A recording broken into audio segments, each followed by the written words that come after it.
사람들이 신앙생활할 이유는 저마다 다양합니다. 마음의 평안을 얻기 위해서 하는 사람도 있고, 성공적인 삶을 위해서, 또 행복한 삶을 위해서 신앙생활하는 사람도 있습니다. 보다 깊이 있는 인간관계를 위해서 하는 사람도 있고, 또 교회 분위기가 너무 좋아서 신앙생활하는 경우도 있습니다.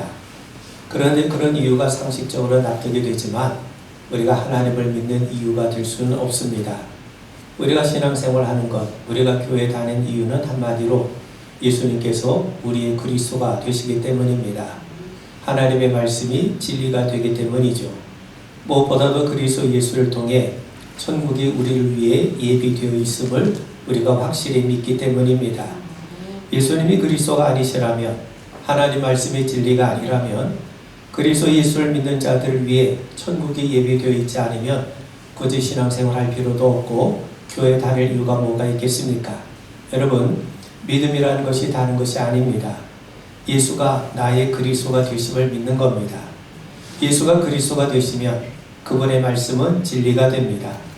더 나아가 그분이 우리를 위해서 예비하신 처소, 곧 천국이 우리를 위해 예비되어 있음을 우리는 확실하게 믿을 수 있게 되는 겁니다. 여러분, 사도들이 전한 내용이 바로 이것 아닙니까? 초대교회 성도들은 예수님이 주님이 되시고 그리스도가 되심을 믿었어요. 말씀에 자신과 교회를 맡겼습니다. 또 천국에 대한 소망을 가지고 여러 많은 비판과 환난을 이겨냈습니다. 그리스도 예수 안에 우리가 굳게 서지 못하면 조금만 어려움이 다가와도 우리는 신앙에서 이탈하게 되고 신앙은 허물어지게 되는 겁니다. 그렇다면 여러분, 예수님이 이 땅에 오신 목적이 무엇인가? 예수님이 이 땅에 오신 목적을 한마디로 말씀드린다면 하나님의 백성을 만드시기 위해서 오신 겁니다. 여러분, 요한복음 1장 12절 13절 말씀을 우린 너무나도 잘 압니다. 영접하는 자, 곧 그 이름을 믿는 자들에게는 하나님의 자녀가 되는 권세를 주셨으니 이는 혈통으로나 육정으로나 사람의 뜻으로 나지 아니하고 오직 하나님께로부터 난 자들이라. 여러분, 하나님의 백성이 누굽니까? 하나님의 자녀는 누굽니까? 하나님은 사도 요한을 통해 하나님의 자녀가 되는 권세를 가진 자가 예수님을 영접하는 자, 곧 주 예수를 믿는 자라고 말씀합니다.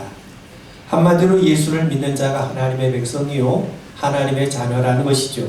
여러분, 예수님이 오병이어의 기적을 베푸시자 사람들이 찾아와서 예수님에게 물어요.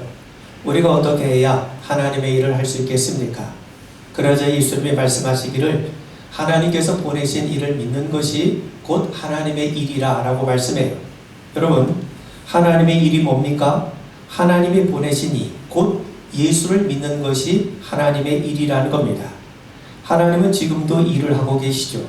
그렇다면 지금도 하나님께서 하고 계신 일이 뭐냐?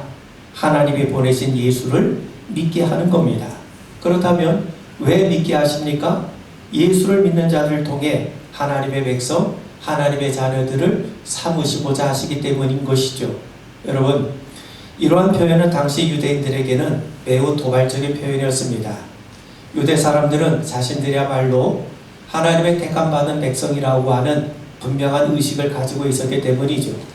그들은 유대인으로 태어난 혈통을 강조했어요. 자기들은 아브라함의 후손으로 태어났기 때문에 당연히 하나님의 백성으로 자처하고 있었다는 겁니다. 그런데 하나님은 요한복음을 통해서 하나님의 자녀가 되는 권세가 혈통으로나 육정으로나 사람의 뜻으로 나지 않는다고 말씀합니다. 유대인들은 혈통적으로 자기들이야말로 아브라함의 후손이요 또 하나님의 율법과 또 성전을 소유하고 있지 않습니까? 또 그들은 할례를 통해 하나님 백성 되었다는 사실에 대해서 대단한 긍지와 자부심을 가지고 있었어요. 그런데 예수님은 하나님의 백성이 되는 것이 혈통이나 할례와 같은 사람의 뜻과 노력으로 되는 것이 아니라고 분명하게 선언합니다. 그렇다면 누가 하나님의 백성인가? 예수를 영접하는 자, 곧 예수를 믿는 자가 하나님의 백성이라고 하나님의 자녀라고 분명히 말씀해요. 그렇다면 이 말은 무슨 말입니까? 지금 예수를 영접하지 않은 유대 사람들은 엄밀한 의미에서 하나님의 백성이 아니라는 겁니다. 여러분, 예수님이 우리에게 오신 목적은 우리를 죄에서 구원하시기 위해서입니다.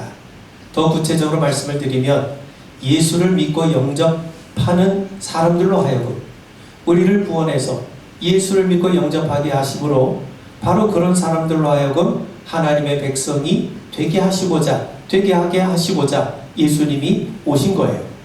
그런 의미에서 예수님이 오신 목적을 한마디로 말하면 우리를 하나님의 백성으로 만드시고자 예수님이 오신 겁니다.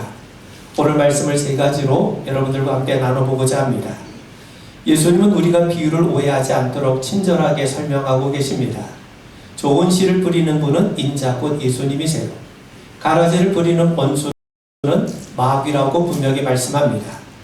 좋은 씨는 누구냐? 바로 천국의 아들들이고, 그렇다면 가라지는 누구냐? 바로 악한 자의 아들들이라고 말씀합니다. 추수꾼은 천사들이고 추수 때는 세상의 끝날이라고 말씀합니다. 마지막 때 주님께서는 천사들을 보내셔서 불법을 행하는 가라지들을 풀무불에 던져 넣으시고 알곡된 의인들은 하나님 나라에서 해와 같이 빛나게 될 것이라고 분명히 말씀하시죠. 그러시면서 아주 의미심장한 말씀을 하십니다. 들을 귀 있는 자는 들으라는 거예요. 여러분, 마태복음 13장은 예수님의 천국에 대해 말씀하시는 비유로 가득 차 있습니다. 우리가 너무나도 잘 아는 말씀을 보면, 우리가 읽은 본문 앞에 보면 예수님께서 씨 뿌린 자의 비유에 대해서 말씀하세요. 씨가 길가에도 뿌려지고 돌밭에도 뿌려지고 가시떨기에도 뿌려지고 또 좋은 밭에도 뿌려집니다. 길가에 뿌려진 씨는 무슨 의미를 갖고 있는가? 씨가 땅에 흡수되기도 전에 새에게 잡아먹힙니다. 결국 이 말은 마귀에게 말씀을 빼앗겨서 구원을 얻지 못하는 경우를 우리에게 가르쳐줘요. 돌밭에 뿌려진 씨앗은 돌 때문에 뿌리를 내리지 못하기 때문에 열매를 제대로 맺을 수가 없죠. 사람들은 육신의 편리함이나 유익 때문에 말씀을 멀리할 때가 많습니다. 대개 그렇게 사람이 실용주의에 사로잡히게 되면, 자기 이익에 민감하게 되면 조금만 어려움이 다가와도 신앙에서 이탈하거나 신앙에서 넘어지게 됩니다. 또 가시떨기에 뿌려진 씨앗은 가시 때문에 자라날 수가 없어요. 세상이나 물질을 사랑하는 자는 신앙이 자라날 수가 없습니다. 세상을 사랑하는 것이 하나님께 원수가 되는 것을 알지 못하기 때문이죠. 주님을 사랑하는 것보다 세상을 사랑하는데 어떻게 주님의 열매, 성령의 열매를 맺을 수 있겠습니까? 반면 좋은 땅에 떨어진 씨앗만이 30배, 60배, 100배 열매를 맺게 됩니다. 여러분, 예수님은 우리가 오해하지 않도록 친절하게 설명합니다. 씨는 말씀이라는 거예요. 또 좋은 땅에 떨어졌다는 것은 뭐냐? 말씀을 듣고 깨닫는 것이라고 말씀합니다. 그렇기 때문에 예수님이 들을 귀 있는 자는 들으라고 말씀하는 거예요. 결국 그 말은 너희들이 예수의 말을 듣고 잘 깨달으라는 거죠. 여러분, 왜 예수님께서 비유로 말씀합니까? 선지자 이사야의 말씀을 따르면 그들이 보아도 보지 못하고 들어도 듣지 못하기 때문인 거죠. 자, 여러분, 그들이 말씀을 들어도 깨닫지 못하기 때문에 예수님이 비유로 말씀을 가르치는 겁니다. 그 말은 정말 그들이 눈이 있어도 보지 못하고 귀가 있어도 듣지 못하기 때문에 너희들이 구원을 받지 못하게 하기 위해서 예수님이 비유로 말씀하신 것이 아니라, 여러분, 비유라고 하는 것은요, 어렵고 추상적인 얘기가 아닙니다. 우리가 너무나도 쉽게 일상적인 생활에서 우리가 쉽게 이해할 수 있고 경험할 수 있는 너무나도 평범하고 일상적인 진리를 통해 주님의 나라, 주님의 진리를 우리에게 가르쳐 주는 거예요. 그렇기 때문에 비유를 듣고 깨닫지 못할 일이 없는 겁니다. 그래서 예수님은 비유로 말씀하시는 거예요. 비유를 듣고 깨달으라는 거죠. 그래서 어떤 사람은 예수의 말씀을 듣고 깨닫습니다. 그래서 예수를 믿고 영접함으로 하나님의 백성이 되죠. 그런데 당시 굉장히 똑똑한 사람으로 알려졌던 이 사두개인과 바리새인들, 또 서기관과 율법학자들은 복음을 들어도 깨닫지 못했어요. 오히려 마음이 완악해져 감으로써 하나님의 자녀가 되는 기회를 스스로 버리고 말게 되었던 거죠. 여러분, 우리 모두는 다 복 있는 사람이 되길 원합니다. 그렇다면 어떤 사람이 복 있는 사람인가? 구약 히브리 성경은 우리에게 이렇게 말씀합니다. 우리가 잘 아는 시편 1편에 보면 복 있는 사람은 하나님의 말씀을 즐거워하고 밤낮으로 그 말씀을 묵상하는 자라고 말씀하죠. 하나님 말씀에 젖어 있는 사람, 하나님 말씀과 늘 동행하는 사람이 복 있는 사람이에요. 그렇다면 신약 성경에서는 과연 복 있는 사람은 어떤 사람인가? 예수님께서 사람들에게 말씀을 전하고 계실 때 예수의 육신의 어머니 마리아와 그 동생들이 예수를 찾아와요. 그래서 한 사람이 예수님 앞에 말씀을 드리죠. 당신의 어머니와 동생이 지금 밖에 당신을 만나기 위해 와 있습니다. 그러자 예수님이 뭐라고 대답을 하십니까? 누가 내 어머니며 내 동생들이냐 하시고 손을 내밀어 제자들을 가리켜 이르시되 나의 어머니와 나의 동생들을 보라.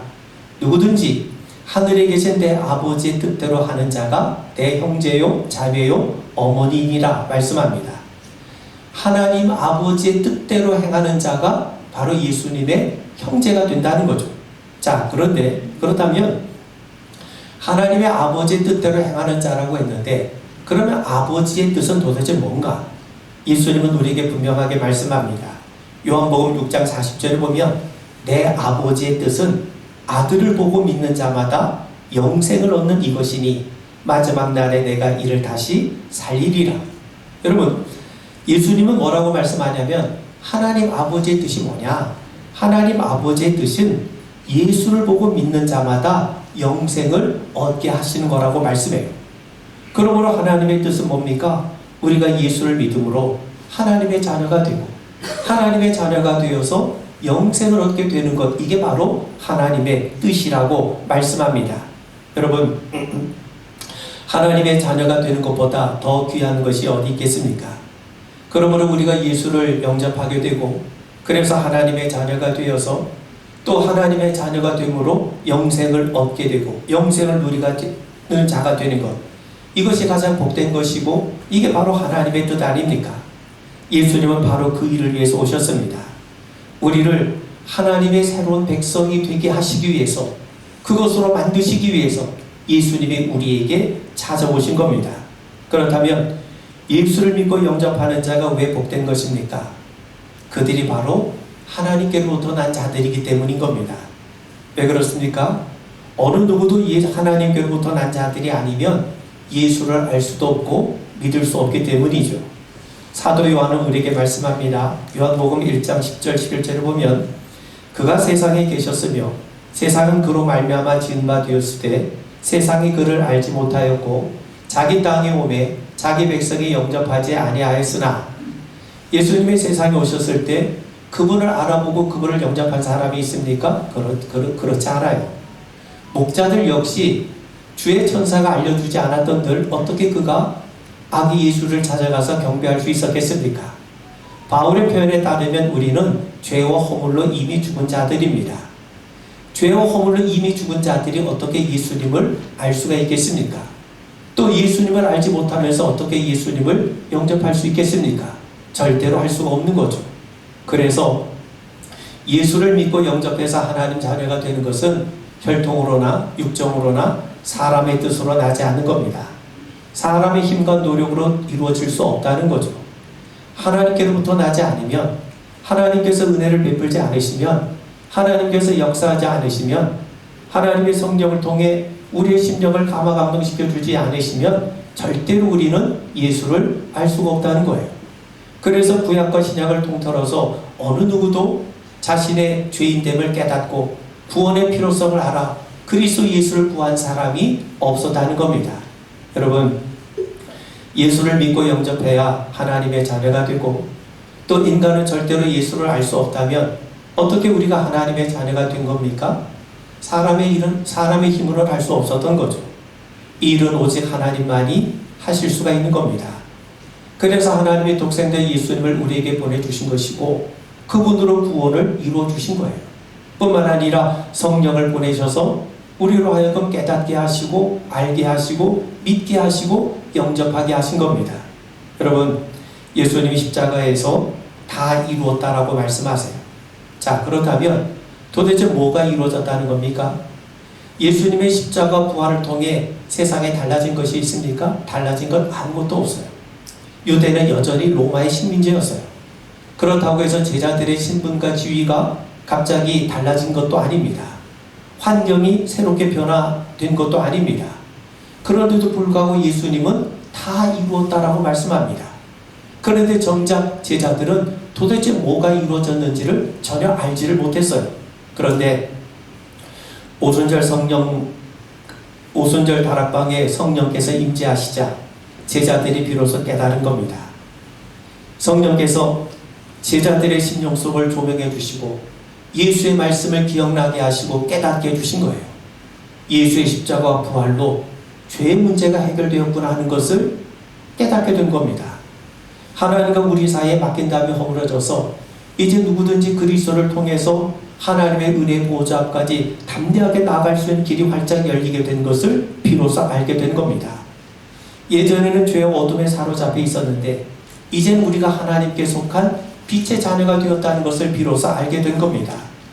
그리스도 예수로 인해서 하나님께서 우리를 당신의 백성으로 삼으시고 당신의 자녀로 삼으셨다는 것을 깨닫게 된 거예요.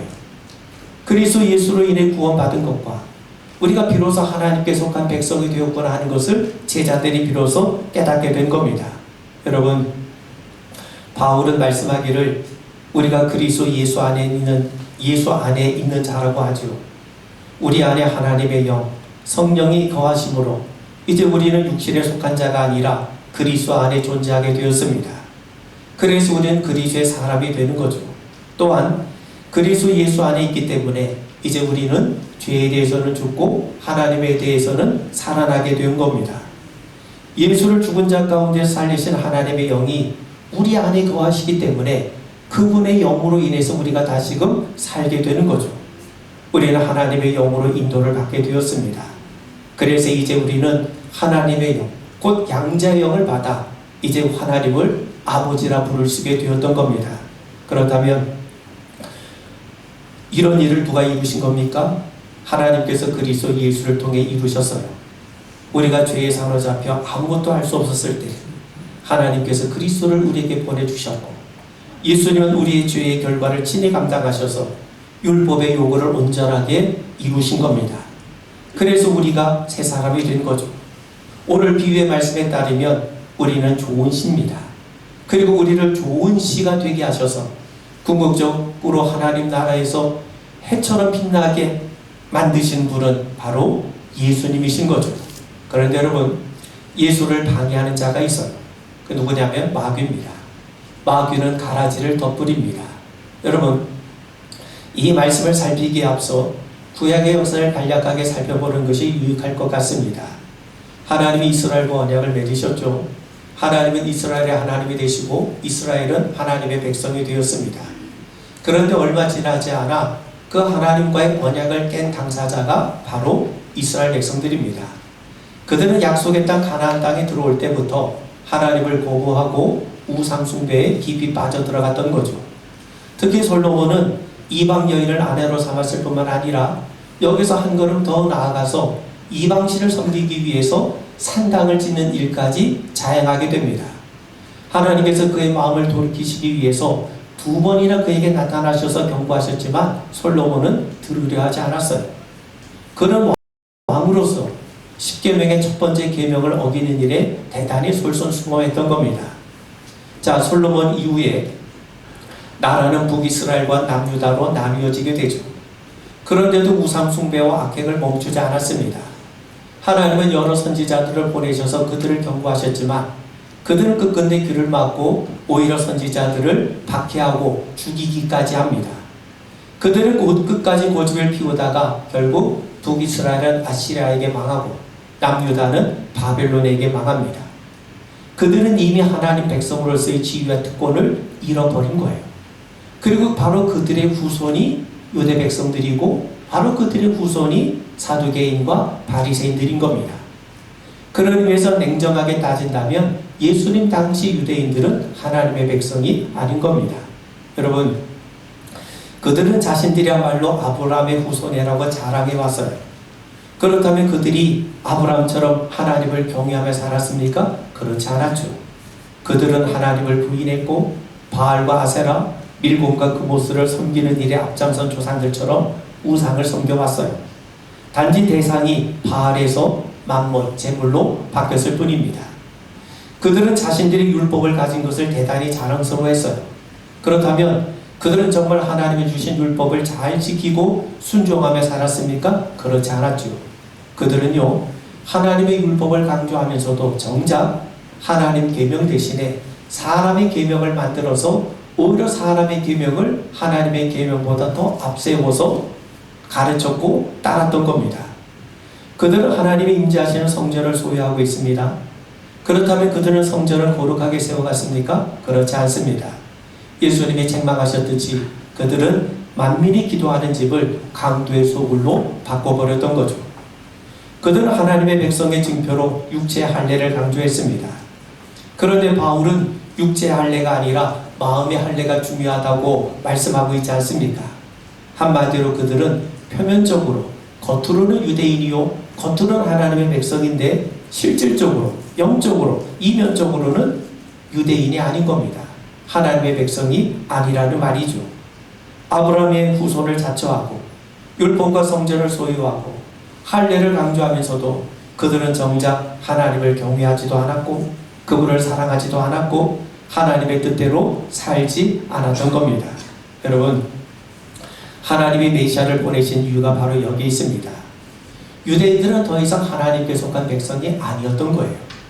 예수님이 그들에게 뭐라고 말씀합니까? 요한복음 8장 40절에 보면 예수님이 그 유대 사람들에게 너희는 너희 아비 마귀에게서 났다고 책망하세요. 그들이 사단에게 속한 자들이라고 말씀하는 겁니다. 너희들의 아비가 누구냐? 너희들의 아비가 마귀 아니냐? 너희들은 마귀에게 속한 자라고 예수님이 그들을 책망하세요. 그러면서 말씀하시기를 뱀들아 독사의 새끼들아 너희가 어떻게 지옥의 판결을 피하겠느냐? 너희들은 마귀의 후손이기 때문에 지옥의 판결을 피할 수 없게 되었다고 예수님이 그들을 책망하시죠. 그렇다면 당시 유대 사람들에게 필요한 것은 뭡니까? 그들이 다시금 살리는 거예요. 그들을 다시금 살려서 구원하는 거죠. 그들을 다시금 새롭게 하나님의 백성으로 만드시는 겁니다. 그래서 하나님은 유대인뿐만 아니라 이방 사람들 모두를 하나님의 백성으로 새롭게 만드시기 위해서 하나님께서 그리스도 예수를 우리에게 보내주신 겁니다. 여러분, 일찍이 하나님의 선지자 예레미야를 통해서 우리에게 약속하세요. 예레미야 31장 31절 이하를 보시면 여호와의 말씀이니라 보라 날이 이르리니 내가 이스라엘 집과 유다 집에 새 언약을 맺으리라. 이 언약은 내가 그들의 조상들의 손을 잡고 애굽 땅에서 인도하여 내던 날에 맺은 것과 같이 아니할 것은 내가 그들의 남편이 되었어도 그들이 내 언약을 깨뜨렸음이라. 그러나 그날 후에 내가 이스라엘 집과 맺을 언약은 이러하니 곧 내가 나의 법을 그들 속에 두며 그들의 마음에 기록하여 나는 그들의 하나님이 되고 그들은 내 백성이 될 것이라. 자, 여러분, 하나님의 말씀이 내 안에 없으면, 하나님의 진리의 말씀이 내 안에 거하지 않으면 에덴 동산의 뱀이 하는 말에 우린 쉽게 넘어가고 솔깃하게 되고 미혹됩니다. 하나님의 진리가 내 안에 거하지 않으면 사람의 가르침이 하나님 말씀처럼 그럴듯하게 들려지게 돼요. 그래서 이제는 하나님이 우리 마음 안에 돌판에 새겨진 하나님의 율법의 말씀을 우리 안에 두시겠다고 말씀하는 겁니다. 이걸 성경은 우리에게 뭐라고 말씀하냐면 하나님이 우리와 새 언약을 맺으신다는 거예요. 새 언약이 뭡니까? 그리스도 예수께서 흘리신 보혈로 맺는 언약이 새 언약 아닙니까? 결국 이 말은 예수 그리스도의 십자가 부활을 통해 우리를 하나님의 백성으로 새롭게 삼아주시겠다는 겁니다. 여러분, 예수님께서 우리를 대신해서 율법의 요구를 이루시고 우리에겐 의의 옷을 입혀주셨어요. 그래서 우리가 하나님 앞에 의인으로 설 수 있게 되는 겁니다. 그리고 주님께서 성령을 보내셔서 그리스도 예수로 인해서 내가 하나님께 속한 백성이구나, 내가 의인이구나, 내가 하나님 앞에 성도구나, 이걸 깨닫게 하신다는 겁니다. 그러므로 예레미야가 말씀하는 것은 하나님의 법을, 하나님의 말씀을 우리 마음에 두신다는 것은 이제 하나님이 성령을 통해서 예수를 알게 하시고 예수를 믿게 하셔서 우리를 하나님 백성으로 삼으시겠다는 거예요. 이제 예수를 믿는 자가 마음에 할례한 자가 되는 겁니다. 이제 예수를 영접하는 자가 이면적 유대인이 되어서 하나님의 백성이 되는 겁니다. 여러분, 예수님은 하나님의 백성을 만드시기 위해서 오셨어요. 그런데 그것을 방해하는 자가 마귀입니다. 당시 악한 의도를 가지고 몰래 남의 밭에 가라지를 뿌리는 그런 일들이 심심치 않게 발생을 했어요. 당시 로마법에 따르면 남의 밭에 가라지를 뿌린 사람들을 처벌할 규정이 기록되어 있습니다. 그렇게 보면 예수님은 없는 얘기를 지어서 말씀하시는 것이 아니라 당시 실제로 발생했던 일을 근거로 해서 이 가라지의 비유를 우리에게 들려주고 계신 거죠. 그렇다면 원수들이 언제 가라지를 뿌렸습니까? 25절에 보면 사람들이 잘 때에 그 원수가 와서 곡식 가운데 가라지를 덧뿌리고 갔더니, 마귀가 가라지를 뿌리는 시점이 사람들이 잘 때입니다. 예수님이 요한복음 9장 4절 5절에서 뭐라고 말씀하냐면, 때가 아직 낮음에 나를 보내신 이의 일을 우리가 하여 하리라. 밤이 오리니 그때는 아무도 일할 수 없느니라. 내가 세상에 있는 동안에는 세상의 빛이로라. 낮은 어느 때냐? 예수님이 세상에 계시는 동안이 낮은 거예요. 왜? 예수님이 빛으로 오셨기 때문에, 예수님이 거하시는 자리마다 빛이 환하게 비춰지기 때문에 그때가 낮은 거죠. 그런데 예수님은 자신이 떠나실 때가 있음을 알고 계세요. 그때는 예수님이 계시지 않기 때문에 그때가 밤인 겁니다. 여러분, 예수님이 계실 때는 하나님의 일이 분명하게 드러나요. 예수님을 통해 성령의 역사가 아주 분명하게 드러나지 않았습니까? 그런데 밤이 되면, 예수님이 떠나시면 하나님의 일이 분명하게 드러나지 않아요. 영적인 밤이 찾아왔기 때문입니다. 바로 그때 마귀가 와서 가라지를 덧뿌린다는 겁니다. 여러분, 예수님이 뿌린 씨는 하나님의 말씀입니다. 예수님이 말씀하신 이 좋은 씨는 바로 그 하나님의 말씀을 깨달아서 하나님의 백성이 되는 것이라고 말씀을 드렸어요. 그렇다면 마귀가 뿌리는 씨는 가라지인데, 그 가라지는 뭐냐? 우리가 하나님 백성 되는 것을 방해하는 겁니다. 방해하는 거짓말인 거죠. 마귀는 속이는 영 아닙니까? 거짓의 아비 아닙니까? 그래서 이제 예수님이 떠나시고 예수님의 다시금 재림하는 이 기간 동안에는 똑같은 밭에 알곡과 가라지가 함께 섞여 자라나는 것처럼 예수의 말과 마귀의 말이 함께 존재하게 된다는 거예요. 그런 의미에서 여러분, 이제 주님이 승천하시고 우리 주님이 다시금 재림하시는 바로 이 기간 동안 여러분, 성도들에게도 예수의 말이 들릴 뿐만 아니라 마귀의 말도 함께 들리게 된다는 사실을 우리는 경각심을 가져야 됩니다. 여러분, 오늘 우리가 읽은 이 비유의 말씀은 성도들에게 주시는 말씀이에요. 우리가 말씀을 제대로 분별하지 못한다면 우리는 마귀의 말에 미혹을 당할 겁니다. 하나님의 말씀을 잘 듣고 우리가 잘 깨닫게 되면 우리는 알고 오게 되지만, 마귀의 말에 미혹이 되면 우리가 가라지로 자라다가 결국 불태움을 당하고 말 것입니다. 그렇다면 마귀는 어떤 말을 뿌립니까? 어떤 가라지를 우리 안에 심어 놓으려고 합니까? 여러분, 예수 믿지 말라는 말을 하지 않아요. 성도들에게 예수 믿지 말라고 하면 대번에 표가 나지 않습니까? 그래서 마귀는 항상 하나님의 말씀을 교묘하게 변경해서 왜곡시켜서 전합니다. 적당히 믿으라는 거예요. 관심을 끊임없이 자신에게 향하게 만들어요. 내 인생이니까 네가 주인 되어서 살라고 우리를 꼬드깁니다. 세상에서의 성공이 곧 하나님의 복이라고 속입니다. 하나님보다 먹고 사는 현실이 더 중요하게 여기게 만들어요. 우리가 하나님을 예배하는 것보다 다른 일에 더 우선순위를 갖게 만듭니다. 우리가 받은 구원을 대수롭게 여기지 아니하고 아주 사소하게 여기게 만듭니다. 성령을 의지하고 성령의 도우심보다 자신의 노력과 수고를 더 강조하게 만듭니다. 여러분, 좋은 씨는 추수 때까지, 알곡이 될 때까지 가라지로 인해서 괴롭힘을 받고 미혹을 받게 될 겁니다. 그러나 여러분, 지금은 알곡과 가라지가 함께 섞여 있지만 마지막 때가 되면 분명히 나뉘어질 겁니다. 알곡과 가라지가 나뉘어진 것처럼 진짜와 가짜는 나뉘어지게 될 겁니다. 그리고 시편이 우리에게 말씀하는 것처럼 악인이 의인의 회중에 들지 못하게 될 겁니다. 왜냐하면 불꽃 같은 눈으로 바라보시는 주님께서 반드시 당신의 백성과 마귀에게 속한 자를 정확하게 가려내시기 때문입니다. 그때가 되면 이제 우리는 하나님 나라에서 해처럼 빛나는 주의 영광을 바라보며 누리게 될 줄 믿습니다. 이 귀한 믿음 우리가 끝까지 잘 간직하게 되기를 주의 이름으로 축원을 드립니다. 우리 기도하겠습니다.